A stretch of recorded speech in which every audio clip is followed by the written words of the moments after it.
Hey folks, this is Matt once again. My favorite films of 2014, and wanted to. I'm not sure if I want to upload my best. I did the worst first, just to get the anger out of the way, and now that I'm calmed down, have less energy, but calmed down. Now I can do favorite films of 2014.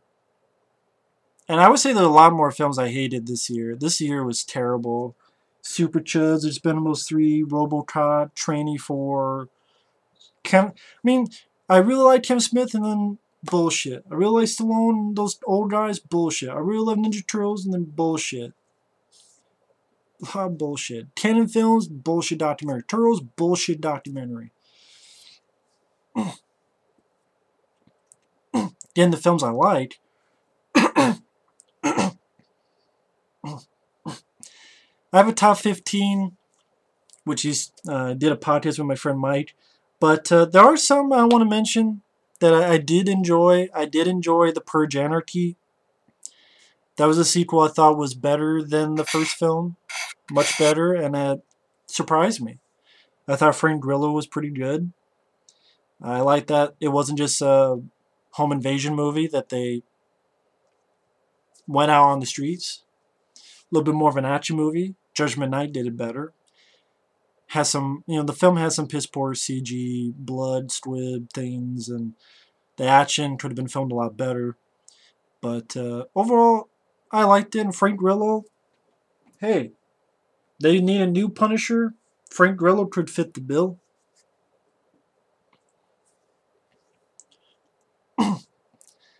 Was there another one? Well, that's what I wanted to mention. Purge Anarchy wasn't that bad at all, actually. Number 15, ABCs of Death 2. The first ABC of Death I thought was okay. ABCs of Death 2 I thought was a big improvement. I thought it had a lot more consistently successful stories. There were still some duds, like this P for Scary, where it was black and white and very fucking annoying. There was one with this village, sacrifice, some really shitty effects. But many stories were a lot of fun. There's this one called J for Jesus. There was this homosexual who's getting, beat up, tortured, but he gets retribution in a very interesting, ballsy way, which I thought, wow, that's actually a really cool idea. Really liked it. It was different, but it was interesting. There was another one where a woman looks outside to a building across the street, and there's like this weird ball thing that appears and disappears, and then people over there seem like they're ready to kill each other, and then this ooze. Granted, it's a film, it's kind of confusing, but it's just nice eye candy to look at. It's like, I wouldn't mind to see this extended to see what this is all about. There's some fun ones. There's a guy going, this big fat guy going in slow-mo. Just the whole thing's done in slow-mo. I thought it was really fun to watch. I think there's one, too, for Questionnaire. That was fun. There's a lot of fun stuff, and the thing is, the first film had a lot more stupid F for fart, and one that, if you come, you die, and bullshit. This didn't really have that many stupid porn fart shit like the first one did. And some pretty good special effects, practical effects throughout it, too. ABCs of Death, I would say check it out. Because, I think you'll at least find a couple segments that you'll enjoy. Number 14, Freezer, direct-to-video film with Dylan McDermott, where he is, these guys stick him in a freezer and want him to talk. He's like, you got the wrong guy, and I like the way the story turned out. I thought Dylan McDermott, I liked him as an actor. I thought he did a really good job performance-wise. I thought he did a really good job acting-wise. I thought he pulled it off. I like those kind of ideas where a person is trapped in a certain environment and he has to get out. No downbeat ending. I thought the way the twist at the end was not what I expected, but kind of interesting as well. I don't want to give it away for anyone who hasn't seen the movie, but I liked it, Freezer, especially for Dylan McDermott's performance. That was number 14. Number 13, 22 Jump Street. I do like the first one. The second one, I thought the first half was kind of not as funny as it could have been, but I thought it got better as it went on. I thought the action scenes were a bit better, probably because they had a bit more of a budget.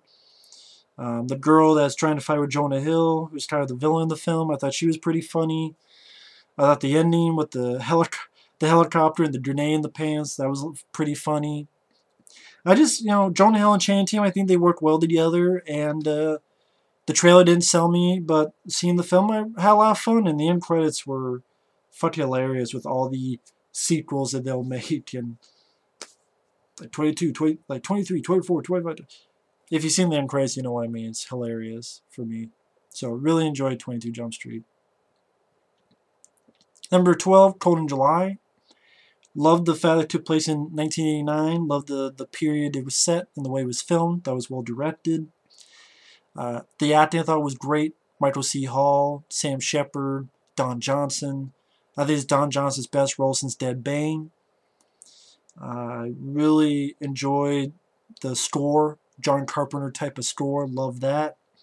Cold in July I thought was a really good film. I liked the twists and turns it took. It made the film interesting.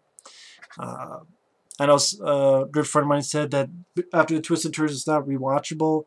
I do disagree with that. To me, it's, this guy, I thought it was an interesting little journey that the main character took. And I like that it didn't really go the way I thought it would. For the better, that is. The awesome score, great 80s atmosphere. Great, films like Drive did it better, but I thought Cold in July was pretty damn good. Number 11, Guardians of the Galaxy. The characters worked really well. Chris Pratt, Batista, Zoe Saldana, Bradley Cooper. The characters worked very well. And I thought, man, this is what the Ninja Turtles film should have been, character-wise. Vin Diesel's Groot. They all had a little bit of art to them, a little bit of depth, a little bit of emotion, humor, fun, banter. Show that they actually grow to give a shit about each other. Holy shit. What a Ninja Turtles film should be. And what that Super Chuds wasn't. People say, well, blah, blah. Look at Guardians of the Galaxy. And then look at that movie. Look at the way those characters are, being the stars of the movie. Then look at Super Chuds, where Megan Fox takes everything away from them. Where it's just Mikey, he farts in his brother's faces. While this has Bradley Cooper's Rocket Raccoon says, you think I liked it when they tore me apart? And ripping stuff out of me? I know. Shame on me. That's why Guardians of the Galaxy a lot of people like more. Even critical-wise. Fuck Super Chuds. But Guardians of the Galaxy is my number 11. Number 10. Into the Storm. Even after I did the review, made me think a little bit more. Got this as a gift for Christmas.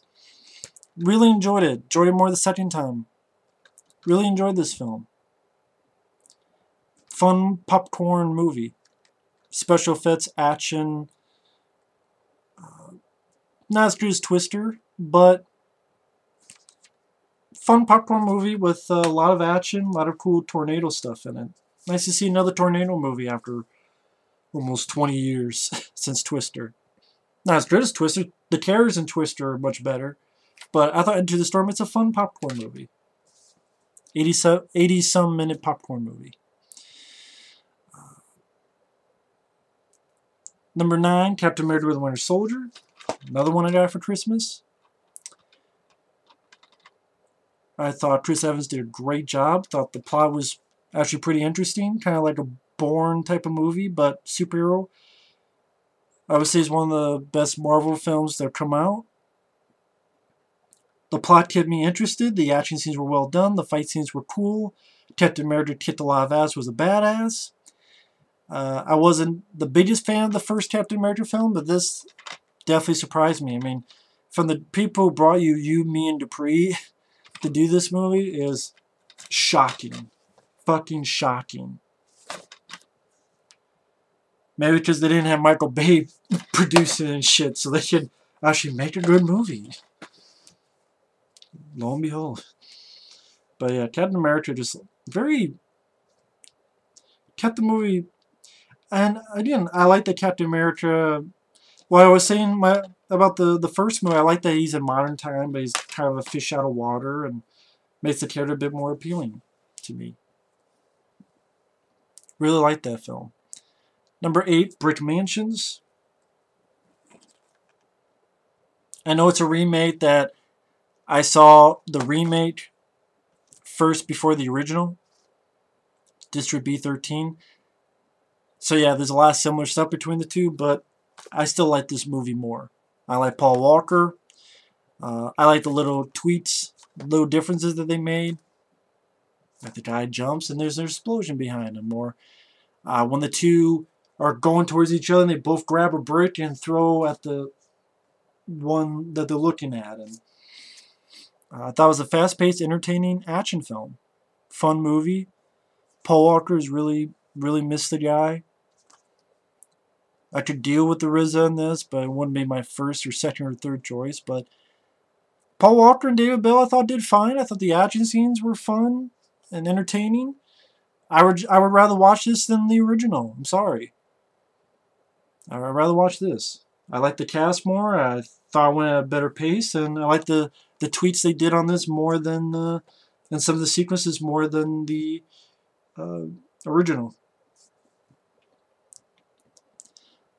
Number 7, As Above, So Below, which I know a lot of people hated, and that's fine if you hate it. I don't. I thought it was a found footage movie that, unlike 99% of them, it didn't end on a downbeat, same old way, like most of them do, so that was refreshing. I like the idea that it's an adventure movie. It's an adventure movie, but it's a horror movie. It's kind of like you take a little bit of Lara Croft, Tomb Raider, National Treasure, Indiana Jones, and then you put a found footage horror movie into it. The blend was actually kind of interesting. This girl looking into this Philosopher's Stone and going to the Catacombs of Paris, which is a real location. I thought it was a pretty cool location. And sort of dealing with kind of stuff you maybe see in Galaxy of Terror, Event Horizon, which actually I like that idea. Done better than this other movie I saw fucking recently called Crawl Space, which that was a piece of shit. Done a hell lot better than this movie. Whereas like their guilt or coming after them, and their fears. Like a guy, his brother drowned when he was a kid, and he sees him right below him, and stones that come alive. This guy who has burns, and then he sees this burning car. You go, oh, that's why he has those burns, and he gets sucked in. The car implodes, and I kept interest involved. I thought the acting wasn't bad. Characters are not that depth to them, but I don't think the acting was bad. It was only 80-some minutes long. I thought it had some really unique ideas where, you know, there's a moment where they have to, there's a manhole on the ground and they have to push down in order to go up. I haven't seen too many movies that do stuff like that. I like the fact that it seemed like they had to go deeper and deeper, almost like into hell. And I was getting into the, I don't want to say history or mythology, but the whole thing about the Philosopher's Stone and what it can do, and them looking for clues, and kind of like a National Treasure or Indiana Jones or that type of movie. I like those kind of movies. It was nice to see that in this kind of movie, and again, it was refreshing that the ending. I mean, I would say I like the tunnel more, but a lot of people don't like the tunnel either. So a lot of people don't like the tunnel, just like a lot of people don't like As Above, So Below. So I mean, I would say the tunnel is better. I like the tunnel more, but I liked As Above, So Below. So who knows? Maybe if I go, hey, if you like the tunnel, check out As Above, So Below. But I like the movie. I don't get why it's so bad. I mean, I know someone mentioned, how about the pyramid? Yeah, does it end the same way, downbeat? Yeah, well, no thanks. That's why I'm tired of found footage movies. Yeah, I know. A found footage movie that doesn't end the same way as 99% of them. Shame on me for liking stuff like that. Number 6, Nonstop. Liam Neeson film. Really enjoyed it. Really enjoyed that Liam Neeson film. Because I love Taken, but Taken 2 was shit. I thought The Grey was shit. I thought Unknown wasn't that good. But Nonstop I liked. I liked, okay, cool. He's on a plane. He gets texts. I'm going to kill someone. That was a mystery that I gave a shit about, unlike Sabotage. Because I give a shit about Liam Neeson. I thought he played a good character. I like moments like when he has to tell everyone what happened with his daughter. How she died and he kind of went on a turn, whirl spin because of that. I thought Liam Neeson did a good job. I like the directing. I like the text appearing in air. So he's doing this, but we see the text appearing on screen.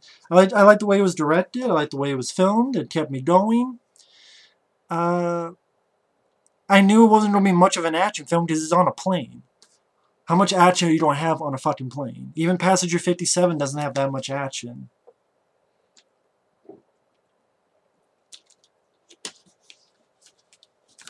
And I like Passenger 57 okay. It was never my favorite Wesley Snipes movie. I'd probably go with the Demolition Man or Blade 2. But Passenger 57 I like okay. It's grown on me, but I knew, even with the trailers, I knew going in to be a thriller because of the plot, what it was about. And I knew it'd be a thriller, but oh cool, Liam Neeson does kick at least a little bit of ass. And again, that plot's interesting to me. And I do feel it was done better here than in Flight Plan. Which people say that me and Mike always agree on stuff. That's one we disagree on. Mike likes Flight Plan more. I like this movie more. And he likes The Amazing Shitterman 2. And I hate The Amazing Shitterman 2. He likes the Ladle movie. I didn't like the Ladle movie. I like 22 Jump Street more than him. And he liked Wolf Cop. I didn't like Wolf Cop. But number 6 is Nonstop. Number 5, Deliver Us from Evil. This is another film a lot of people hated. I don't understand why a lot of people hated this movie. They thought, well, it's another exorcism movie. It's a bunch of cliches. But here's the thing. I got tired of those exorcism movies as well. No, I don't find this creepy. I don't find this suspenseful. I don't find it scary. But the only exorcism movie I never found any of them scary.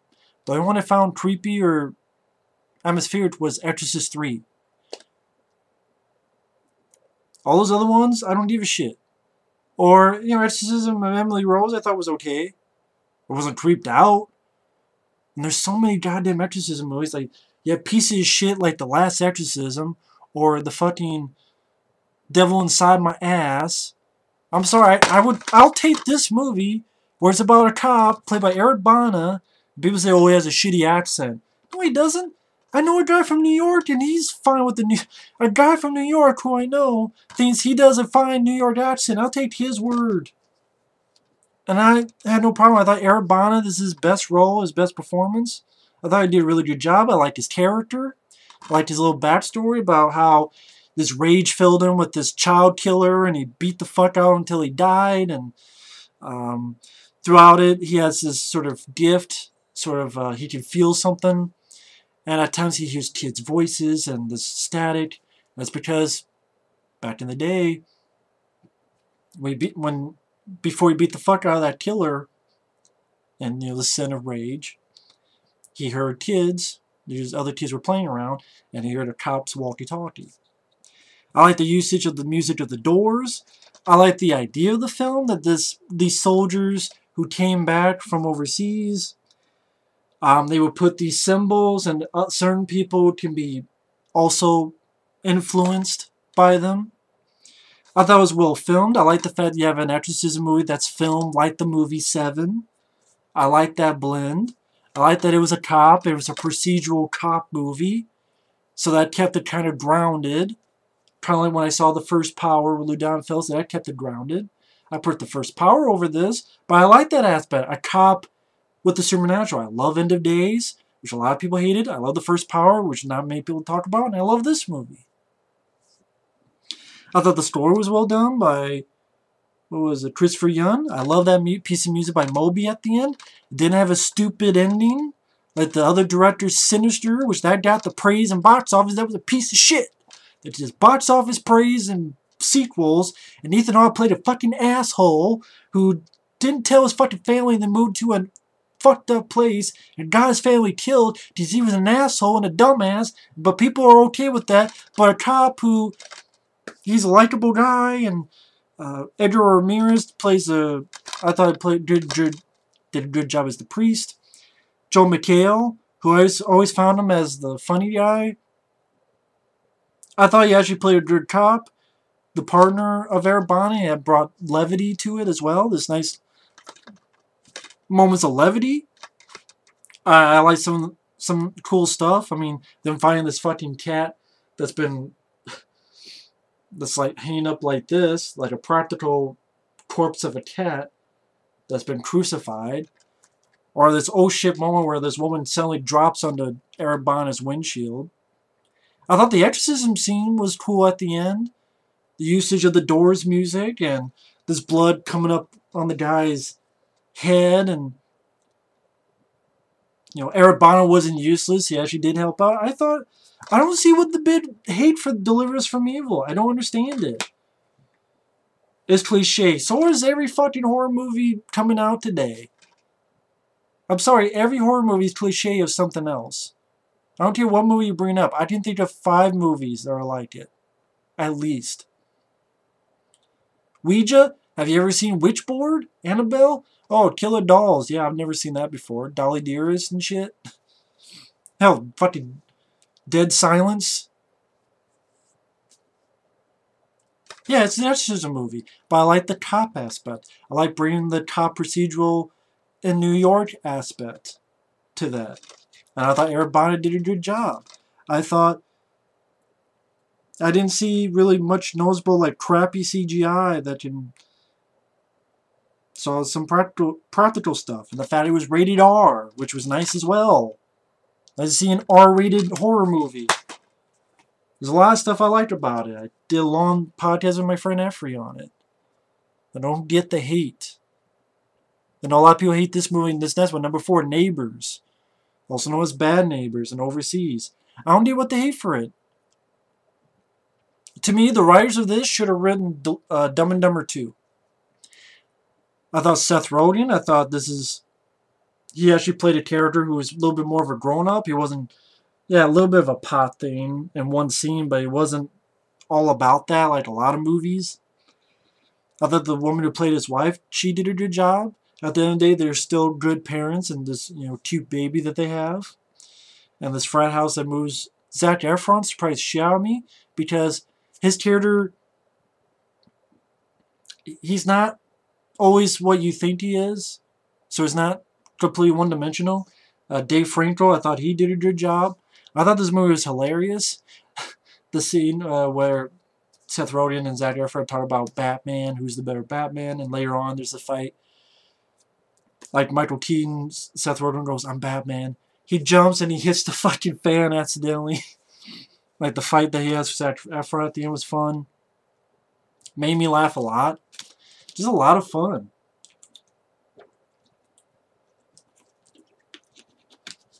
Definitely a fun movie. Thought it was very funny. And it had a good heart to it as well. I mean, Neighbors I really enjoyed. I really got a kick out of Neighbors. I thought Neighbors was a lot of fun. Number 3, Ninja 2 Shadow of a Tear. Badass fight scenes. Film that went straight to DVD. Yeah, technically you say it's 2013, but I don't give a fuck. Came out like December 2013. I'm putting it on this list. Ninja 2 kicked ass. Basic to the point plot. Guy's girl gets murdered. He gets the guys who he thought did it, but they just helped out. Finds out some more of the culprits. Goes over, kicks a lot of ass. Finds out they're bad guys, but he finds the main bad guy when he comes back, which is Sho Kasugi's son, I believe, Kane Kasugi. Excellent, well done fight sequences. Super Chuds wishes it had action scenes like this. That's another thing. When people say that the fucking action in Super Chuds are awesome, watch Ninja 2. That's a low-budget direct-to-video movie. You watch the fight scenes, and if you tell me that the fight scenes in Ninja 2 are not as good as Super Chuds, then you don't know action movies. You don't. There are two movies that have ninja in the title. The New Ninja Turtles and Ninja 2. Ninja 2, Isaac Fullerton actually knows what the fuck he's doing. John Leesman, he's a fucking idiot. This type of guy that likes Battle Los Angeles or Darkness Falls, but John Leesman, he's a fucking idiot. Fuck him. Because of that movie, fuck Jonathan Leesman. He can suck a dick.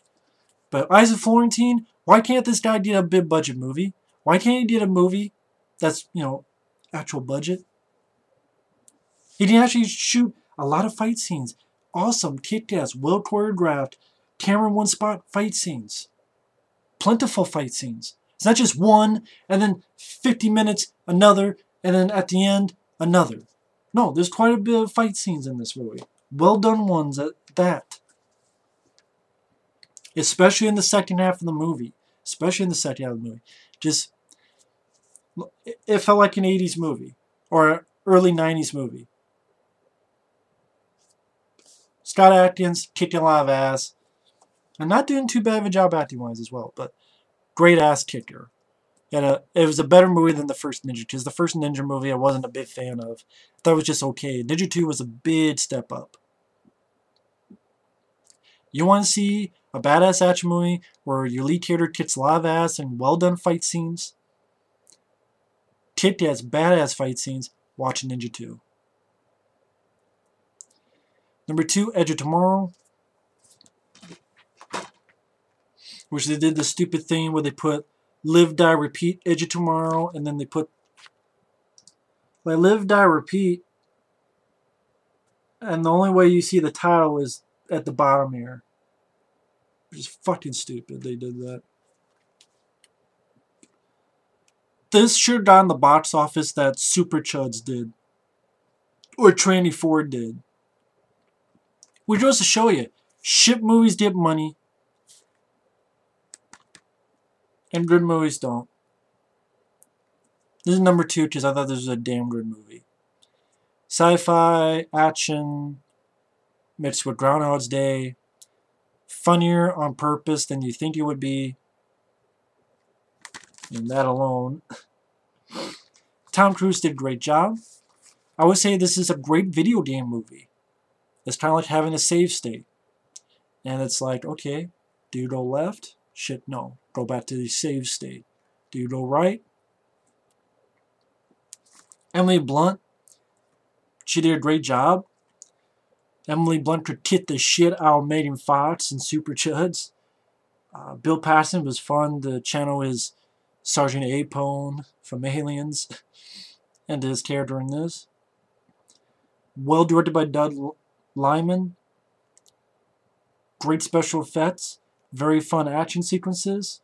Some nice practical usage as well as some really good CGI.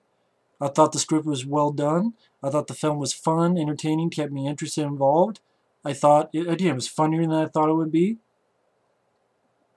The ending really doesn't bother me anymore. It used to, but doesn't bother me anymore. And Access Hollywood. Exhilarating, exciting, clever, smart, and action-packed. I definitely have to agree with Scott Mans. Definitely agree with that. And my favorite one that I really want to get when it comes out, February 3rd, I believe, and on Blu-ray, John Wick. As number 1, I saw this in the theater. And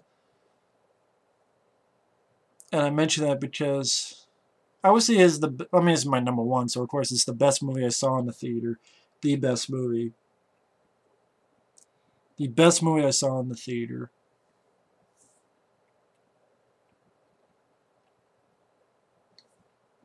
Because I will admit, there's some of these, like, I didn't see Into the Storm in the theater and stuff like that.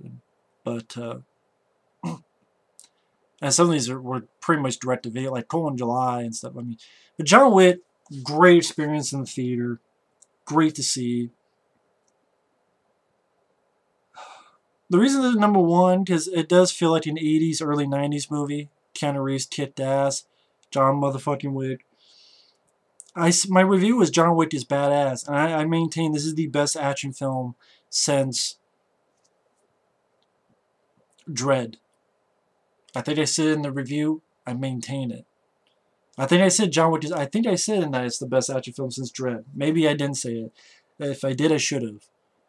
That's why I said John Wick is badass. It's a badass movie. Excellent action sequences.